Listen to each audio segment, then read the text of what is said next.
देशामध्ये जातीय जनगणनेसाठी राहुल गांधी यांच्यासह संपूर्ण काँग्रेस आक्रमक झाली आहे।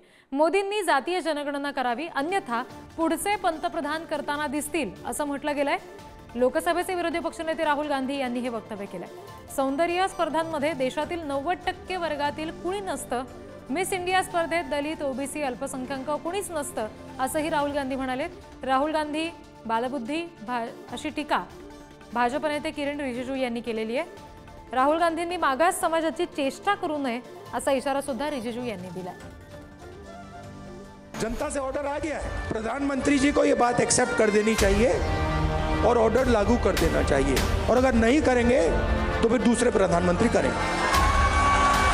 मैं यहाँ क्लियरली कहना चाहता हूँ, जाति जनगणना से सिर्फ आबादी पता लगेगी, वो बहुत जरूरी कदम है, क्योंकि भागीदारी से पहले आबादी के बारे में पता होना पड़ेगा।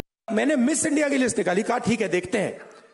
माइनॉरिटी भी 90% में आती है मैडम, आप भी शामिल हैं, और आपको और शायद जो आपके साथ हो रहा है वो सबसे ज्यादा खराब है। मतलब आप पर तो डायरेक्ट आक्रमण हो रहा है, मगर आप भी 90% में हैं। तर काय नेमकी या संदर्भात एक्सपोस्ट आहे केंद्रीय मंत्री किरण रिजिजू यांचे बघूया। राहुल गांधींना मिस इंडिया स्पर्धा, चित्रपट आणि खेळातही आरक्षण हवे आहे। हा केवळ बालबुद्धीचा मुद्दा नसून त्याचा जय जयकार करणारे लोकही तेवढे जबाबदार आहेत।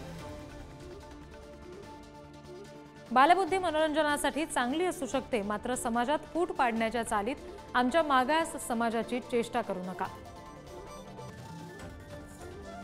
प्रतिनिधी शिवाजी काळे आपल्यासोबत जोडले गेले, त्यांच्याकडून अपडेट्स घेणार आहोत। शिवाजी, राहुल गांधी यांनी केलेलं वक्तव्य, त्याला रिजिजूंनी दिलेलं प्रत्युत्तर, हा एक नवा वाद निर्माण करणारा मुद्दा आहे असं म्हणावं लागेल।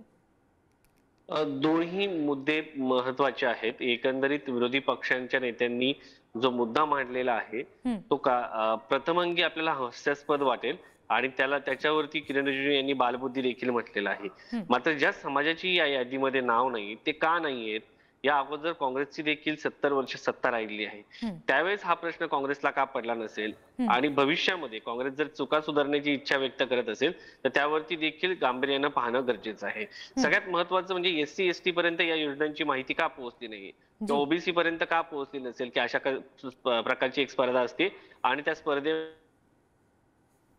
एससी एसटी ओबीसीच्या महिलांनी देखील सहभागी होणं गरजेचं आहे। क्रिकेट असो किंवा वेगवेगळ्या योजना असो किंवा अनेक पद असे असतात देशामध्ये की ज्यामध्ये नॉट फॉर सुटेबल म्हणून त्या समाजाचे लोक मिळाले नाही तर इतर खुल्या वर्गातील व्यक्तीला त्या ठिकाणी घेतलं जातं। तर हे सगळं का घडतं, कारण तिथपर्यंत त्या योजनांबद्दल असो किंवा त्या स्पर्धा परीक्षांच्या अभ्यासाबद्दल त्या वर्गापर्यंत जाणून बुजून म्हणा, सरकार असो कोणत्याही पक्षाचं, तिथपर्यंत ती माहिती का दिली जात नाहीये, हा सगळ्यात महत्वाचा मुद्दा आहे। 8वी 9वीत असताना 10वी नंतर कोणत्या परीक्षा आहेत याची माहिती अभ्यासक्रमात दिली तर त्यांच्यापर्यंत ती माहिती पोहोचू शकते।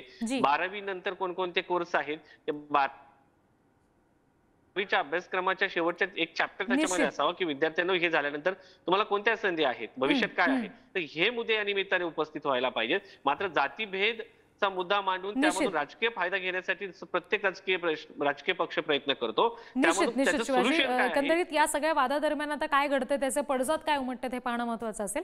धन्यवाद दिलेल्या माहितीसाठी।